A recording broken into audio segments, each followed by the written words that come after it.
Unfortunately, we need to start off this daily financial news with some pretty terrible update. I don't know if you know or know of Mark Ferguson on social media. He goes by Invest for More. He is a young man that unfortunately passed away suddenly in the last week or so. Again, Invest for More was one of the real ones. He shared the reality of being a landlord, the good, bad, the ugly. He shared the craziness of running a liquor store. He talked about collecting quarters at his laundromat. He talked about his car collection. He talked about his family. And it hurts, right? I had spoken with Mark a couple of times years ago. But what I will always remember about Mark was he was the real one, right? He didn't chase, he wasn't a doom creator. He was somebody who just led by example. And that is sorely a missing thing in this social media world. And, he could have leaned into his, multiple Lamborghinis. He could have leaned into these other things. But no, it certainly was part of his content, but it wasn't crazy. What he really focused on was, hey, I'm a landlord. I'm a business owner. I'm a real estate investor. I'm an author. I'm a husband. I'm a father.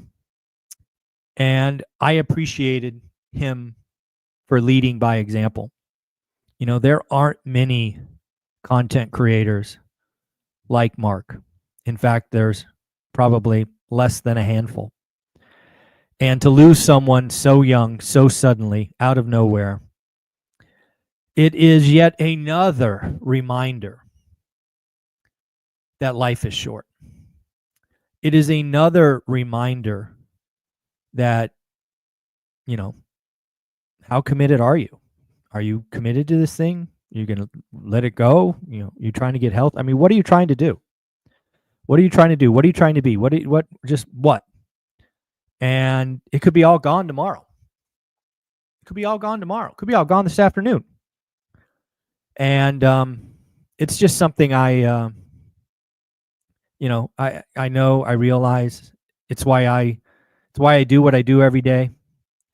I do what I do every day because I love it. I'm trying to leave that legacy that outlives me by 50 years. It's been my goal since video number 1. So it's just another reminder to keep going, keep trying to educate, keep trying to motivate, keep trying to be there for the people that need to be there. And I just want to thank you for being here, for watching this live, to watching some, if not most of my content. I really am trying to be that voice of hope, work. Also the guy that maybe kicks you in the butt once in a while. Sometimes you need to be kicked in the butt. And, I'm okay. I have no problem doing that when appropriate. So, yeah, it's, we lost a good one. Mark, thank you for all you did. It means the world, and we'll just try to keep moving forward. So it's always hard to lead off with something so dour, but now we need to get into the daily financial news. So I'll just start with the economic week ahead.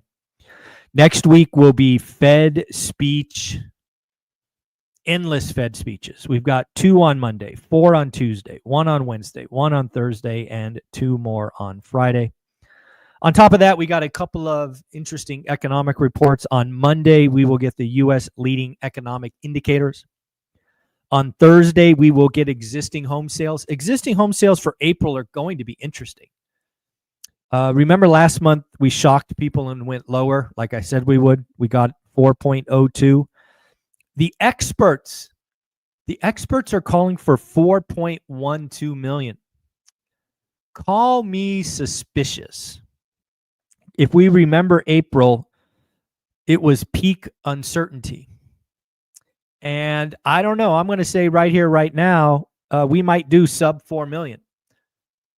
I just can't imagine doing 4.12. But again, that's why we do this. We'll see what's what on Thursday. Then on Friday, we will get new home sales. New home sales are down. They were 724,000 the month before, expected to be 700,000. So it's odd to me that new home sales are down 3%, but existing home sales are up 2.5%. I just, call me suspicious. I don't buy it. On top of that, next week, we do get some interesting earnings reports. To me, we're going to find out about the consumer.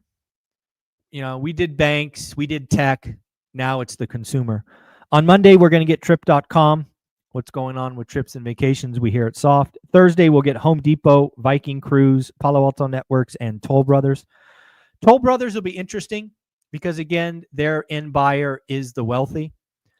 I suspect, again, we're talking about last quarter, so I think the wealthy kind of hit pause, right? Liberation Day, stock collapse. But again, we will see what Toll Brothers has to say. Wednesday, we'll get Target, TJX, Snowflake, Zoom, and Urban Outfitters. Again, to me, what's going on with the consumer? Target probably being the most interesting of the week, or on Thursday or Wednesday. Thursday, Ralph Lauren, Ross, Decker's brand. Again, what's going on with the consumer? And then Friday is Booz Allen Hamilton. You know, what's going on with consulting around the world. So lots of stuff going on. Don't forget to join school. Again, you're going to get the opportunity in 24 minutes to meet one of my mentors, somebody who helps me get my mind right. The one and only Adrian Hernandez is coming in. So get your questions ready. Adrian can go off on lots of topics. Obviously, he's a top agent in Orange County. He's an investor in SoCal. You know, he knows how to get off-market deals, and hopefully you'll be there asking some questions. I want to share with you details about an email, a very nice email I got from a loyal listener. And without giving their name away, I just want to share the fact that we all get in the bad headspace sometimes. So I just want you all to know that this happens a lot.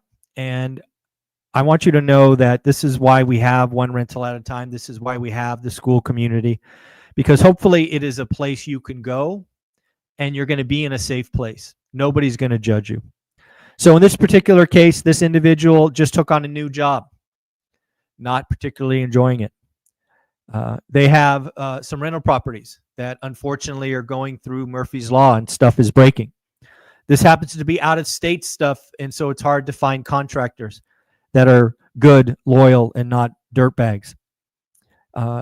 Having some internal challenges about being good enough as a spouse, as a parent. This is all stuff we go through. I've shared with you guys many times some of the dark days I've had, but I want you to know it's okay. Don't beat yourself up. We all go through it. In this particular case, this individual went searching for healthy distractions and motivations. In this case, they found the daily financial news as a source of being positive and inspiration. But really, it was the school community that they dove into, not only to leave comments and interact, but just to know that they are not alone. That is perhaps the most important thing about our school community, is we have attracted like-minded individuals doing like-minded things. And you're not alone. You're not alone. We've all been there. If you're having a bad day, a bad week, a bad month, go to school. Tell them. Let other people lift you up. Someday in the future, somebody else will have a bad day and you can lift them up. We are all there for you. Being a landlord, being an investor, being a parent, a spouse is hard.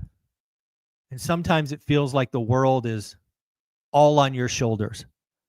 Go to the school community. Let us help you help hold that weight up. We got you. Someday you will help us. So again, if we can help, we will be there for you. That is perhaps the thing that I am most proud of, is we are attracting people inside school of that magnitude, of that grit, of that willingness to help. So if you don't have that, your community doesn't have that, your friends and family aren't that, we got you. We'll be there for you. So Powell was talking late last week. We don't record on Friday, so I took some notes of what he had to say. He said that, well, we may be entering a period of more supply shocks. Well, thank you for that, Uncle Powell. Also highlighted that April PCE is likely to be 2.2. Call me crazy. I am actually thinking that Jerome Powell might be trying to lay the groundwork for a rate cut. I don't know that for sure. I'm not willing to bet it. It was the first, like when I read that quote about April PCE likely being 2.2%, I went, did Powell really say that? Did Jerome Powell really say that? Sure enough, he did. Now, again, it's just like this little voice in the back of my head, but it feels like he might be laying the ground. Now, I'm not talking June. Let's not get it twisted. Probably not even July, but probably not December either. I don't know. We're going to need more data. Again, a lot of Fed speeches this week. Again, we got 2, 6, 8, 10. We got at least 10 Fed speeches this week. So I think we're going to learn more. We did get some data on the East Coast. We got the Philly and New York business indexes, and let's just say weaker than expected. Got some data on foreclosures, and foreclosures are up 500% when compared to 2021. What the heck does that mean? In 2021, we did 11,400. In 2025 Q1, we did 61,660. Just for comparison's sake, in 2019, we did 71,040 in Q1. Here's the deal, folks. Foreclosures are going to get worse. Just like bankruptcies are going to get worse. I've been telling you guys for a long time. Unfortunately, for 2 or 3 years, we kept our thumb on the garden hose, right? Were you ever a kid that you were outside playing and you put your thumb on the hose and all that pressure built up? We unfortunately have some bad debt, bad business decision, bad deals that just need to be cleaned out. We have some FHA nonsense about silent seconds and this, that, and the other that need to be cleaned out. Foreclosures are going to get worse, but that's okay. We got a lot of investors. This is not 06, 07, 08, 09. This is not the great financial crisis. This is stupid behavior doing stupid things that we need to clean up. So there will undoubtedly be hundreds of thousands of foreclosures in the next 18 to 24 months. What if I was doing is I would be marketing to NODs in my buy box. NODs stand for notice of default. It's the first step a bank takes in foreclosing. I would start marketing to those. Again, if I would do it in my buy box. We have talked about PropertyRadar in mailers and all of this. I brought them all to you. And that is what I would be doing, is I would be figuring out that process. I'd be trying to watch some of the content from Ty and Jason inside school. Folks, I don't know if you know this, but Jason Pritchard is on the Mount Rushmore of real estate investors, which in my book means he's in the top 4. He gave you stuff inside school about calling sellers and all of that. It's in there. It's at level 2. It's free. It's thousands of dollars in value. On top of that, Ty, who's been investing in real estate longer than I have, is almost 30 years. He's giving you creative financing thing inside school, thousands of dollars in education. I've given you my 10-week boot camp inside school at level 3. Get it, $1,000 in education. Folks, I'm trying to arm you to get ready for the environment that is coming. But I can't and frankly won't do your work for you. I'm just giving you the access. So hopefully you take me up on that. Last thing that came out on Friday was consumer sentiment fell to 50.8. What the heck does that mean? Folks, that's the second lowest on record.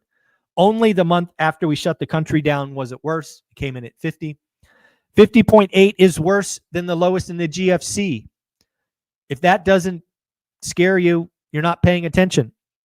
But remember what I said. I believe that peak uncertainty has passed. I actually believe that with every fiber of my body as days go by, uncertainty is getting a little less uncertain. It is still very uncertain. It's just not as uncertain. So we'll see what happens next month. I do not think it's getting worse, but we shall see. I've been wrong a lot. But again, I think what we're going to start to see is the soft data is going to get better. So the hard data is still going to get worse, but the soft data will get better. And I think we're going to see this pivot. in the market. The last thing I guess I want to talk about today is I was flying solo in Las Vegas the last week. The last week Olivia was in Mountain View. I was here. So I did something crazy. I just basically stayed home and I walked 200,000 steps. I averaged, and again, I posted this on X and on IG, I think, certainly on X. I averaged almost 30,000 steps a day, 29,876 steps a day. That's over 3 hours of walking a day. So what the heck happened? Let's also highlight that I had 5 hard workouts and I ate plenty of protein and watched my calories. So in 7 days after walking over 200,000 steps, I lost 2.6 pounds. My body fat went from 16.6 to 14.5. Now, in fairness, that's not a DEXA scan. That is a scale called the Hume, H-U-M-E Body Pod. Not sponsored, not sponsored. It's just what I use. And I posted some pictures of what the app gives me on IG and X if you want to see it. So again, lost 2.6 pounds, lost 2.1% body fat, and my lean body mass went up 1.9 pounds, something like that. I'm trying to do the math in my head. So went from 157.5 to 159.6. So I guess 2.1 pounds. So again, lots of you have asked me, how are you losing all this weight, all of this stuff? People talk about 10,000 steps. Again, hopefully you guys know by now that I am broken once I get focused on something. So I not only did 10,000, 15,000, 20,000, I did almost 30,000 a day for 7 days in a row. I actually did not do this on purpose. That's the crazy thing. I only looked at the stats when they showed up on my phone. I just want to get sub 10% body fat. That is my goal. You guys know that my hard thing as a 53-year-old male is to go from 34.8% body fat on January 1st to something below 10%. I am eating right. I'm eating plenty of protein. I'm working out hard. I'm walking clearly a lot. And yeah. So yeah, if you want to ask how the heck I'm doing it, I'm walking a lot, not running. I did a couple of sprints in there, but the majority of that is just straight up walking. So folks, I hope you have an amazing day. Again, as we close out this, I want to close it out the same way we started. I want to send out rest in peace to Mark Ferguson, Invest for More. We lost a good one. Send out the best wishes to his family, his wife, who has jumped on his YouTube page to deliver some updates and some messages. I feel terrible for his kids. So sudden, so young, so not okay. Folks, at the end of the day, life is short. All of us could be gone tomorrow. And if that's the case, I want you to know that I have done everything I want to do, and I am living my best life. I hope you are too. Take care. Have fun. We will talk to you in school in 12 minutes. Bye.